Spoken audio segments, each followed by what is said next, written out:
एक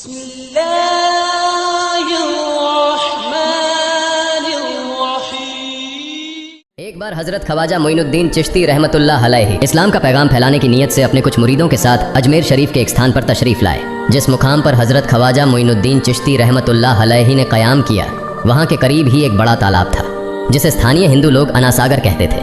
उस दौर में इस तालाब की वसात और पवित्रता के कारण हिंदू समाज में इसका बहुत एहतराम किया जाता था। उनका यह अकीदा था कि जो शख्स दिन भर गुनाह करने के बाद इस तालाब में गौस्ल करता है, उसके तमाम गुनाह धुल जाते हैं। इसी वजह से वे इस तालाब को हमेशा दियों से सजाए रखते थे। कहा जाता है कि इस तालाब में हर रात दिए जलाने के लिए तकरीबन 3 मन तेल की जरूरत होती थी। तालाब की पवित्रता के कारण वहाँ सभी हिंदुओं को दाखिल होने की इजाजत नहीं थी। सिर्फ आला तबके के ब्राह्मण ही वहाँ गौस्ल कर सकते थे और तालाब के पानी को छू सकते थे। उनका यह मानना था कि अगर ब्राह्मणों के अलावा कोई और तालाब के पानी को छू ले तो पानी नापाक हो जाएगा। हजरत ख्वाजा मोइनुद्दीन चिश्ती रहमतुल्लाह अलैहि और उनके मुरीद लंबे सफर से थके हुए थे। कुछ देर आराम फरमाने के बाद जब नमाज का वक्त हुआ तो ख्वाजा मोइनुद्दीन चिश्ती रहमतुल्लाह अलैहि ने हजरत बख्तियार काकी रहमतुल्लाह अलैहि को अजान देने का हुक्म दिया। हुक्म पाकर हजरत बख्तियार काकी रहमतुल्लाह अलैहि ने अजान देना शुरू किया। उस वक्त हिंदुस्तान में तौहीद का पैगाम और अजान के अल्फाज किसी ने नहीं सुने थे। जब लोगों ने पहली बार अजान के अल्फाज सुने तो उनके दरमियान हलचल मच गई। लोग अपने घरों से बाहर आकर एक दूसरे से कहने लगे, ये फकीर लोग कहाँ से आ गए और ये क्या पढ़ रहे हैं। अजान खत्म होने के बाद हजरत ख्वाजा मोइनुद्दीन चिश्ती रहमतुल्लाह अलैहि और उनके साथियों ने अनासागर तालाब पर जाकर वुजू करना शुरू किया। जब हिंदू पुजारियों ने देखा कि एक अजनबी दरवेश उनके मखसूस तालाब का इस्तेमाल कर रहा है तो उनके दिल में गुस्से की आग भड़क उठी। एक पुजारी बोला, ये दरवेश कहाँ से आ गया? बिना हमारी इजाज़त के इसने हमारे पाक तालाब को हाथ लगा दिया। हम इस तालाब को कितना मुकद्दस मानते हैं और इन मुसाफिरों ने इसे नापाक कर दिया है। इसका कोई हल निकालना ही होगा। इसके बाद हजरत ख्वाजा मोइनुद्दीन चिश्ती रहमतुल्लाह अलैहि ने तमाम साथियों के साथ मिलकर जमात के साथ नमाज अदा की। लोग ये मंजर देखने लगे और कहने लगे, ये तो कोई अजीब फकीर है। हमारे मंदिरों में सब देवी देवता मौजूद हैं और ये उनकी इबादत न करके किसी नए खुदा की इबादत कर रहा है। अगर मंदिर के बाहर भी कोई खुदा है तो उसे भी मंदिर में रखा जाना चाहिए ताकि लोग उसकी भी पूजा कर सकें। शाम ढलने लगी। शाम होते ही राजा पृथ्वीराज के ऊँटों के चरवाहे अपने ऊँट लेकर उस जगह पहुंचे। इत्तेफाक से हजरत ख्वाजा मोइनुद्दीन चिश्ती रहमतुल्लाह अलैहि उसी जगह पर तशरीफ फरमा थे जहां आमतौर पर राजा के ऊँट आराम किया करते थे। चरवाहों ने देखा कि एक दरवेश का काफिला उनके मुकाम पर आकर बैठा है। उन्होंने हजरत ख्वाजा मोइनुद्दीन चिश्ती रहमतुल्लाह अलैहि और उनके साथियों से कहा, अरे फकीर बाबा, आप कहाँ से तशरीफ लाए हैं और यहाँ आकर बैठ गए? क्या आपको मालूम नहीं कि यहाँ रोजाना राजा पृथ्वीराज के ऊँट आराम फरमाते हैं? राजा के ऊँट यहाँ आराम करते हैं। ये जानते हुए भी आपने यहाँ बैठने की जुर्रत कैसे की? हजरत ख्वाजा मोइनुद्दीन चिश्ती रहमतुल्लाह अलैहि ने उन चरवाहों को नरमी से जवाब दिया, बाबा, हम मुसाफिर हैं और अनजान हैं। हमें मालूम नहीं था कि इस मुकाम पर राजा के ऊँट आराम करते हैं। चूँकि हम पहले ही यहाँ रात गुजारने का इरादा कर चुके हैं, तुम अपने ऊँटों को आज किसी और जगह आराम देने ले जाओ। आसपास बहुत सी जगहें हैं। हजरत ख्वाजा मोइनुद्दीन चिश्ती रहमतुल्लाह अलैहि का जवाब सुनकर पृथ्वीराज के चरवाहे बोले, फकीर की हिम्मत तो देखो, कहता है कि राजा के ऊँटों को कहीं और ले जाएं और खुद यहाँ बैठे रहेंगे। फकीर बाबा, ये तो हरगिज़ मुमकिन नहीं है। राजा के ऊँट अपने ही मुकाम पर बैठेंगे। यह कहकर चरवाहों ने हजरत ख्वाजा मोइनुद्दीन चिश्ती रहमतुल्लाह अलैहि और उनके साथियों को वहाँ से उठाने के लिए दुर्व्यवहार करना शुरू कर दिया। हजरत ख्वाजा मोइनुद्दीन चिश्ती रहमतुल्लाह अलैहि बहुत ही सरल स्वभाव के थे। जब उन्होंने देखा कि चरवाहे दुर्व्यवहार कर रहे हैं तो उन्होंने बख्तियार काकी रहमतुल्लाह अलैहि से कहा, बख्तियार, हम यहाँ बैठकर क्या करेंगे? जब राजा के ऊँटों को यहीं बैठाना है तो रहने दो, ऊँट यहीं बैठें, हम यहाँ से जा रहे हैं। ये कहकर हजरत ख्वाजा मोइनुद्दीन चिश्ती रहमतुल्लाह अलैहि अपने साथियों के साथ वहाँ से चले गए। अगली सुबह जब ऊँटों को फिर से चरागाह में ले जाने का समय आया तो चरवाहे ऊँटों को उठाने की कोशिश करने लगे, लेकिन बार बार कोशिश के बावजूद वे ऊँटों को उठा नहीं सके, क्योंकि अल्लाह के वली हजरत ख्वाजा मोइनुद्दीन चिश्ती रहमतुल्लाह अलैहि ने कहा था कि ऊँट यहीं बैठेंगे।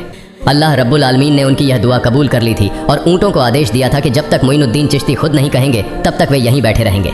इसके बाद चरवाहे ऊँटों के न उठने का कारण जानने लगे। उनमें से एक नेक चरवाहा था जिसने कहा, क्या तुम्हें याद है कि हमने कल यहाँ से एक दरवेश को उठाया था? जाते जाते उन्होंने कहा था कि हम जा रहे हैं, राजा के ऊँट यहीं बैठेंगे। मुझे लगता है कि उनके कहे शब्दों के कारण ही राजा के ऊँट उठ नहीं पा रहे हैं। शायद वह कोई बड़े वली हैं या अल्लाह का कोई अवतार है। इस बात को महामहिम राजा के समक्ष रखते हैं।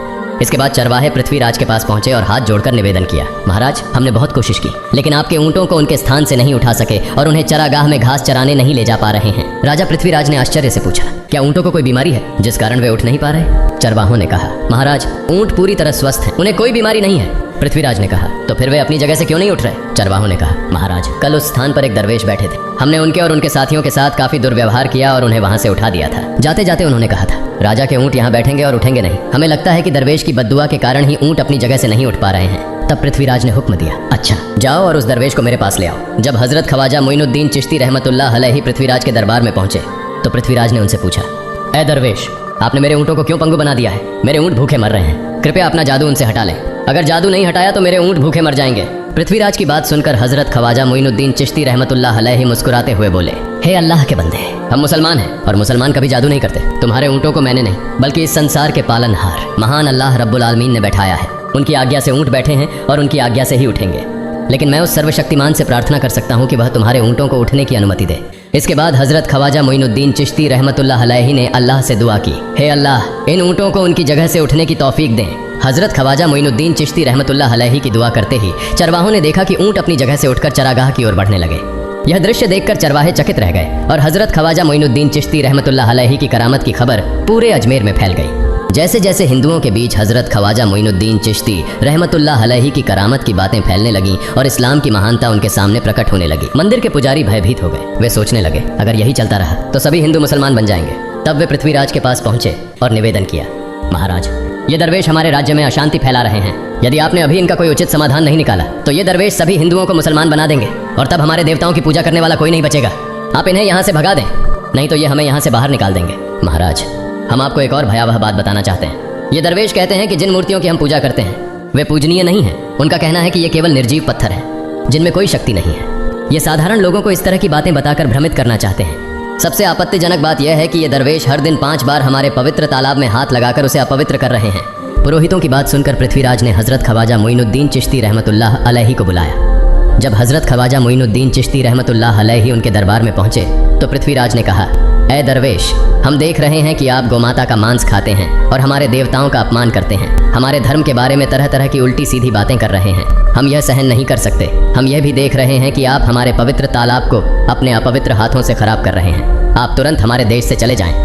हजरत ख्वाजा मोइनुद्दीन चिश्ती रहमतुल्लाह अलैहि ने कहा, बाबा, हम लोग तो केवल वुजू करते हैं, नहाते नहीं। अगर पूरी देह के स्पर्श से आपके तालाब का पानी खराब नहीं होता है तो केवल हमारे हाथ और चेहरे के पानी से तालाब अपवित्र कैसे हो सकता है? यह सुनकर पृथ्वीराज ने कहा, वे सभी लोग हमारे धर्म के हैं जबकि तुम लोग कहीं और से आ गए हो। तुम हमारे धर्म के नहीं हो, इसलिए तुम्हारे हाथ लगाने से हमारा तालाब अपवित्र हो जाता है। तब हजरत ख्वाजा मोइनुद्दीन चिश्ती रहमतुल्लाह अलैहि ने कहा, अच्छा बाबा, हम अब आपके तालाब के पानी को हाथ नहीं लगाएंगे, लेकिन हमें पानी की ज़रूरत है तो हम चाहते हैं कि केवल एक बर्तन में पानी ले लें। पृथ्वीराज ने कहा, ठीक है, तुम पानी ले सकते हो, लेकिन तुम्हारा बर्तन तालाब में लगे, तुम्हारे हाथ नहीं। अगर तुम्हारे हाथ स्पर्श करें तो हम इसके खिलाफ सख्त कार्रवाई करेंगे। राजा के साथ सहमति के बाद हजरत ख्वाजा मोइनुद्दीन चिश्ती रहमतुल्लाह अलैहि ने अपने मुख्य खलीफा बख्तियार काकी रहमतुल्लाह अलैहि से कहा, बख्तियार, जाओ और राजा के तालाब से एक बर्तन में पानी ले आओ, लेकिन बहुत सावधानी से पानी लेना ताकि तुम्हारा हाथ तालाब के पानी को छू न सके। बख्तियार काकी रहमतुल्लाह अलैहि हजरत ख्वाजा मोइनुद्दीन चिश्ती रहमतुल्लाह अलैहि के आदेश का पालन करते हुए आना सागर से पानी लेने गए। उन्होंने बर्तन को तालाब में डुबोया और उनका हाथ पानी को नहीं छू सका क्योंकि चमत्कारवश पूरा तालाब एक छोटे बर्तन में समा गया। आना सागर पूरी तरह से सूख गया और उसकी तली में केवल सूखी रेत दिखाई देने लगी। जब पुरोहितों ने देखा कि उनके पवित्र तालाब में एक भी बूंद पानी नहीं बची है और वह मरुस्थल की तरह सूख गया है तो वे घबराते हुए राजा पृथ्वीराज के पास गए और बोले, महाराज, यह तो भारी संकट हो गया है। पृथ्वीराज ने पूछा, क्या हुआ? पुरोहितों ने कहा, उस दरवेश ने हमारे पूरे तालाब का पानी ले लिया है। अब हमारे पवित्र तालाब में एक बूंद भी पानी नहीं है। अगर इस तालाब में पानी नहीं होगा तो हम अपने पापों का प्रायश्चित कैसे करेंगे? दूर दूर से हजारों हिंदू लोग इस तालाब में स्नान करने आते हैं ताकि वे अपने पाप धो सकें। अगर पानी नहीं रहेगा तो वे यहाँ आना बंद कर देंगे, जिससे हमारा बड़ा नुकसान होगा और अजमेर की मान मर्यादा मिट्टी में मिल जाएगी। पृथ्वीराज गहरे विचार में पड़ गए।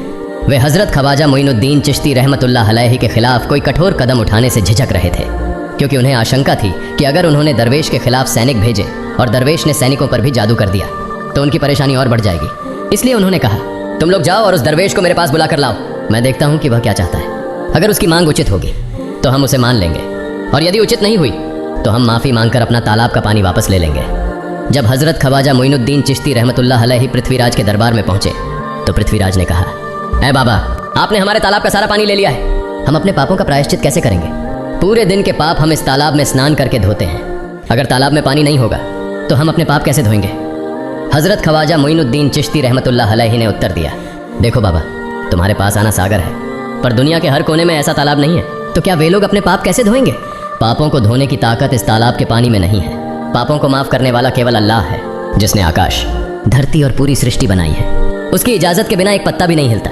इसलिए मैं तुम्हें इस भ्रम को छोड़कर सही राह पर आने की दावत देता हूँ। वहाँ मौजूद हजारों हिंदू हजरत ख्वाजा मोइनुद्दीन चिश्ती रहमतुल्लाह अलैहि की बातें मंत्रमुग्ध होकर सुन रहे थे।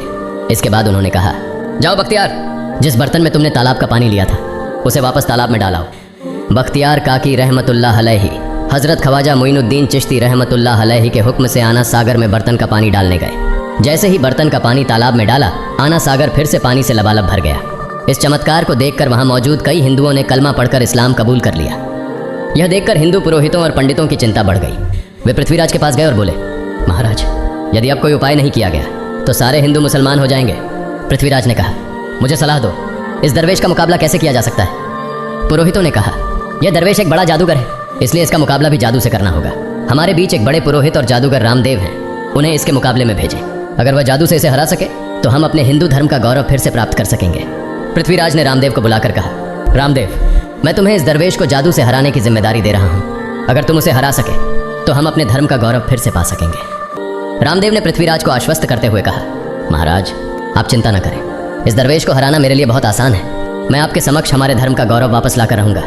इसके बाद रामदेव अपने साथियों के साथ हज़रत ख्वाजा मोइनुद्दीन चिश्ती रहमतुल्लाह अलैहि के सामने मुकाबले के लिए पहुंचा।